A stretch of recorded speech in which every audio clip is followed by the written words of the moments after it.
Hola, buenas noches. El año empieza en los Estados Unidos con un escándalo sexual que sacude el escenario político y también sacude Hollywood, el alto mundo empresarial. Ocurre que una jueza ordenó que se hicieran públicos varios de los documentos relacionados al caso Epstein.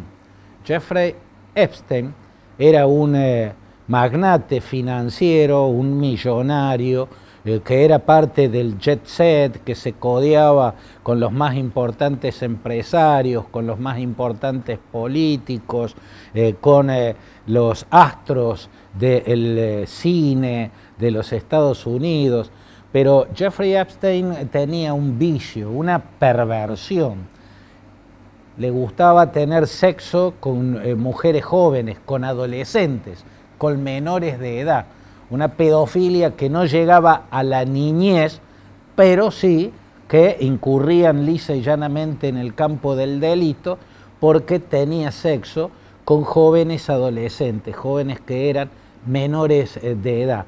Entonces terminó preso por eso, se suicidó en una cárcel de Nueva York, estando preso. Siempre hay teorías que pueden ser conspirativas, pueden ser sospechas lógicas de que en realidad no se suicidó, sino que lo hicieron matar para que nunca se revelen quiénes eran los famosos o los poderosos clientes que tenía Epstein, porque a ese vicio personal, a esa perversión personal que era la pedofilia, lo convirtió en una suerte de gran negocio. Empezó a traficar sexo con chicas adolescentes y su clientela estaba en lo más alto del mundo empresarial, millonarios, multimillonarios, poderosos del mundo político, estrellas de Hollywood. Ahí estaba su clientela, ¿no? Clientela a la que o bien le cobraba por hacerlas acceder a sexo con mujeres adolescentes, o bien obtenía un poder gigantesco sobre ellos, porque aquellos que iban a su isla paradisíaca y en la estadía se cruzaban con jovencitas adolescentes que terminaban en sus respectivas camas, terminaban también en las manos de Epstein, ¿no?, que era quien sabía lo que en definitiva implica un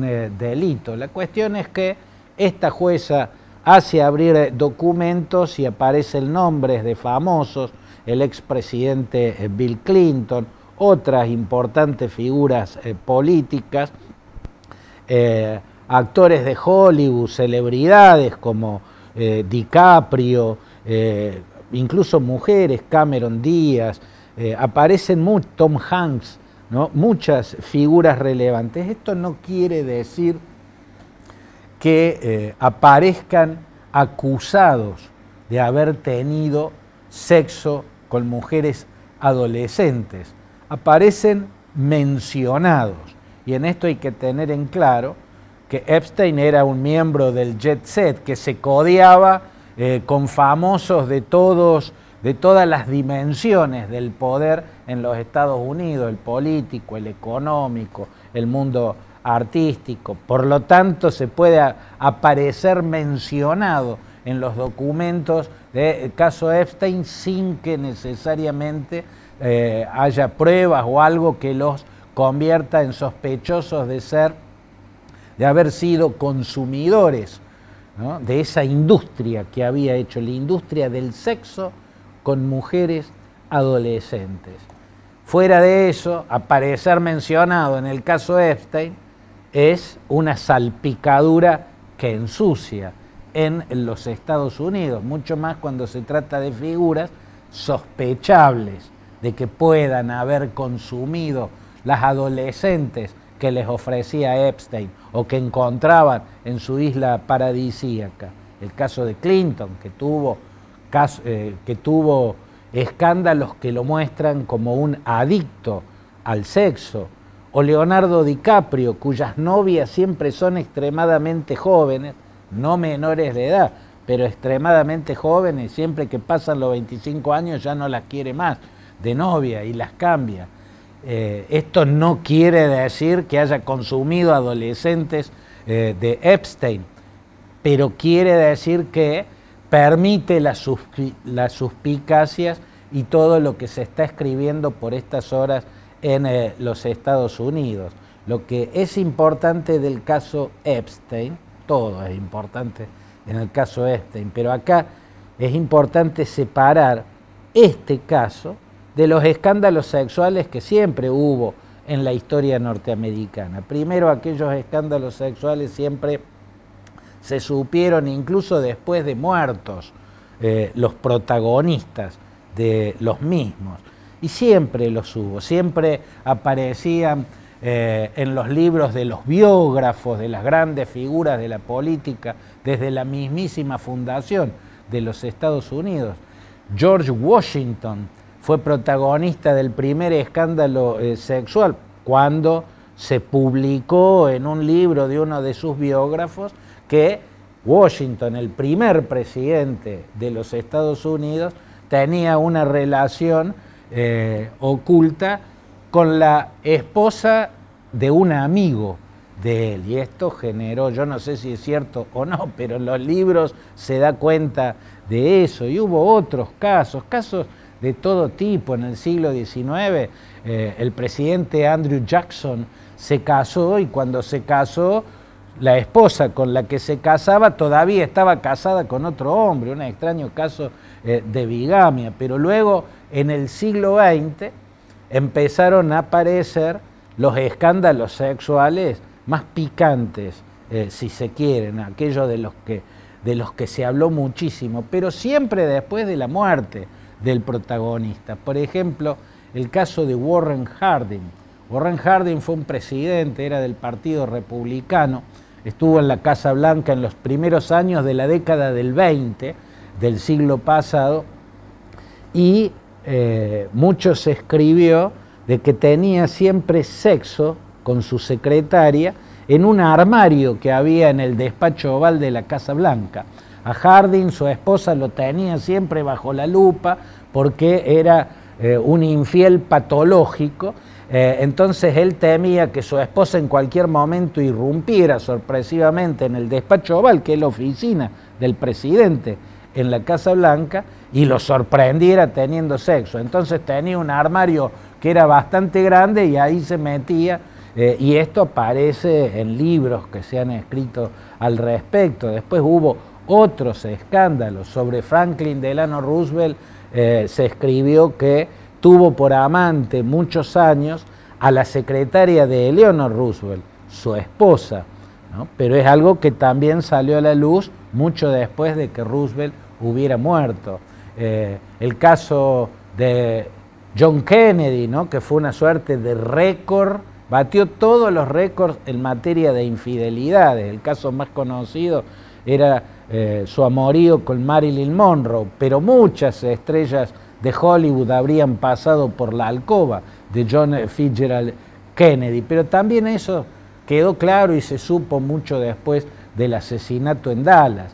Quien asumió entonces que era su vicepresidente, Lyndon Baines Johnson, tuvo un fuerte escándalo cuando, siendo presidente, pero ya no como sucesor de Kennedy tras el magnicidio de 1963, sino después de haber ganado la elección que le dio un segundo mandato.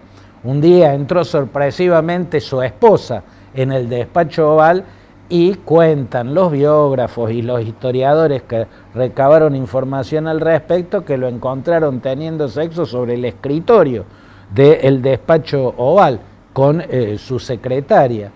Bueno, hubo muchos otros casos. A partir de eso ya empezaron a ser conocidos en tiempo real. El caso de Gary Hart, una figura del Partido Demócrata que hubiera sido presidente si no le hubiera estallado el escándalo Donna Rice, ¿no? Una modelo voluptuosa que era su amante, por lo tanto él tenía una relación extramatrimonial. Es descubierto por un periodista que venía siguiéndole los pasos en ese tema y tuvo que dejar la candidatura demócrata en manos de Michael Dukakis, el entonces gobernador de Massachusetts, porque ese escándalo lo borró de la política, a pesar de que era un tipo con una oratoria, con un carisma, un nuevo Kennedy, se perfilaba dentro del Partido Demócrata. Y luego hubo otros casos que fueron resonantes en tiempo real, o sea, no es que después aparecieron en los libros de los historiadores o de los biógrafos. Bill Clinton, primero el caso Paula Jones, cuando él era gobernador de Arkansas y una empleada del gobierno lo denunció públicamente de haber intentado acoso sexual durante una convención que se realizaba en Little Rock, la capital del estado de Arkansas. Luego tuvo el caso Mónica Lewinsky, que terminó por mentir bajo juramento en un juicio político contra Bill Clinton. Todo ese fue un escándalo sexual en tiempo real y con un fuerte impacto en la política norteamericana. Bueno, Donald Trump también tuvo escándalos sexuales que merodearon, como el caso Paula Jones de Clinton, el delito, porque Donald Trump le pagó a Stormy Daniels, una actriz porno, primero para tener sexo y después le volvió a pagar para que callara, para que no revelara públicamente eso, porque él ya era candidato por el Partido Republicano. Y a eso se suman las 25 mujeres que, sin conocerse entre sí, denunciaron a Donald Trump por escenas de acoso sexual que se parecen mucho entre ellos, los relatos, y ahí también digamos que está el tema del delito. Todo eso son procesos en marcha, pero la gran diferencia del grueso de los casos es que el caso Epstein implica un delito aberrante, el delito de sexo con menores de edad, aunque no sean niños, los adolescentes son menores de edad y eso es delito, no es delito lo que hacía Harbin adentro del placar en el despacho Oval de la Casa Blanca, no es delito lo que hacía Lyndon Baines Johnson sobre el escritorio de la oficina presidencial. Esto sí es delito, por eso hay un tembladeral en el escenario político norteamericano.